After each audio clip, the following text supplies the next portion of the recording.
Rome did not fall in 476 as many historians like to assume.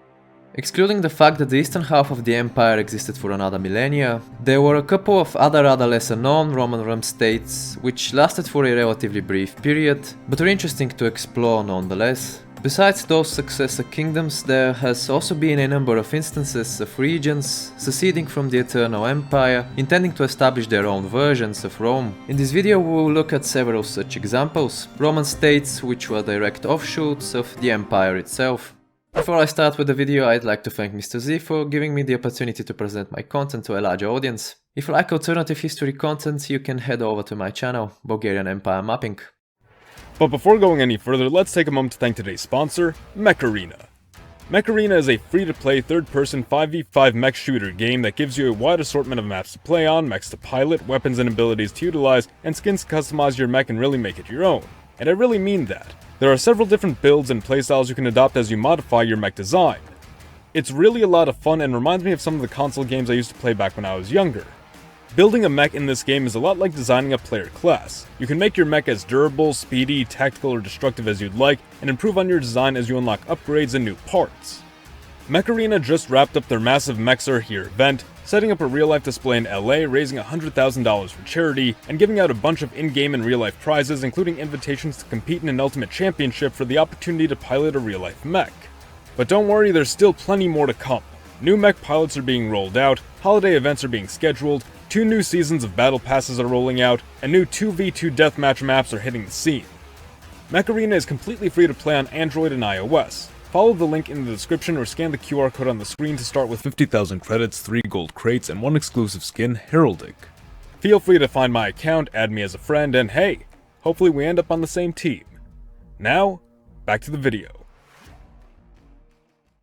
Emperor Majorian is often credited to be the last competent emperor of the Western Roman Empire. As was the case with many wise and patriotic Roman statesmen at the time, he was quickly assassinated by rivals. Following this murder, one of the generals which Majorian had previously appointed as Magister Militum in Gaul, named Aegidius, seceded from Roman control. Being an ardent supporter of Majorian, Aegidius threatened his murderers with an invasion which never actually took place, as his kingdom in Gaul was threatened on all sides by hordes of Germanic invaders. Following the death of Aegidius, he was succeeded by his son Syagrius, who would continue to exercise control over the north of Gaul even 10 years after the collapse of the Western Roman Empire. The kingdom of Soissons would eventually fall following a Frankish invasion, an invasion that was actually led by the founder of the Merovingian dynasty, a Frankish chieftain named Clovis I. However, what if things played out differently, and Syagrius defeated the Frankish invasion? In such a timeline, the kingdom of Soissons would likely gradually regain control over the entirety of Gaul. Having a pro-Roman state in Northern Europe would later help Eastern Roman Emperor Justinian with his reconquest of the West. During the period of instability in Constantinople following the death of Justinian, the successor of Syagrius will eventually gain control over a considerable part of Western Europe. Being unable to adequately control their western provinces, the Eastern Romans will cede them to the kingdom of Soissons, bringing about the re-establishment of the Western Roman Empire. Another part of the Western Roman Empire that survived the fall of 476 was the former province of Dalmatia. This area served as a vital recruiting ground for the empire, and many military emperors were actually born there. One of those emperors was Julius Nepos, who reigned in the west only for a year, being sent there by the Eastern Roman Emperor Leo I. Following his deposition by a Roman patrician, Nepos fled to Dalmatia in 475. He continued ruling the province for a couple of years and was acknowledged to be the legitimate Western Augustus by the emperors of the East. Once the last Western Roman emperor was deposed, Julius Nepos tried convincing the East to assist him with an army to reconquer Italy. However, his pleas were ignored. Nepos was eventually assassinated in 480. Following that, Dalmatia was annexed by the deposer of the last Western Roman Emperor. It is believed that the Dalmatian Emperor had already begun planning an invasion against Odoacer in Italy, and it is very possible that Julius would have regained control of Italy if he received at least some military assistance by the East. Having a Roman ruling Italy will restrain Eastern Roman Emperor Zeno from sending the Ostrogoths to invade the peninsula a decade later, and thus Italy will remain Roman and eventually evolve into a medieval Italian kingdom. This was not the only time an Italian kingdom could have been established. One such interesting case involved one of the most competent generals in Roman history, Belisarius. Born an Illyrian peasant, he would steadily rise through the ranks and become the major leader of the Eastern Roman armies of Emperor Justinian.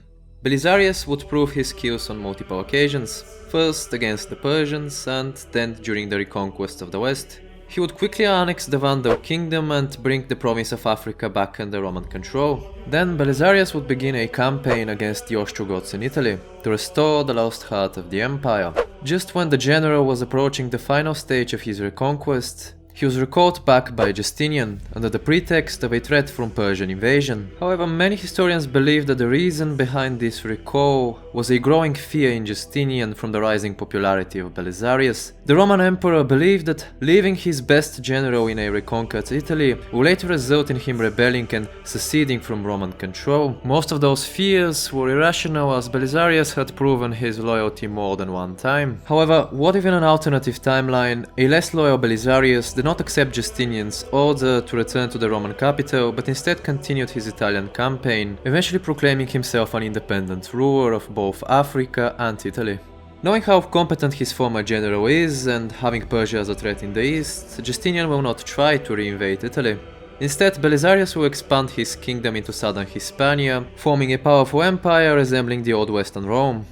Our final Roman state is a lesser known case. In the 640s, the governor of the Eastern Roman province of Africa, Gregory, rebelled against the Eastern Roman Emperor Constans II.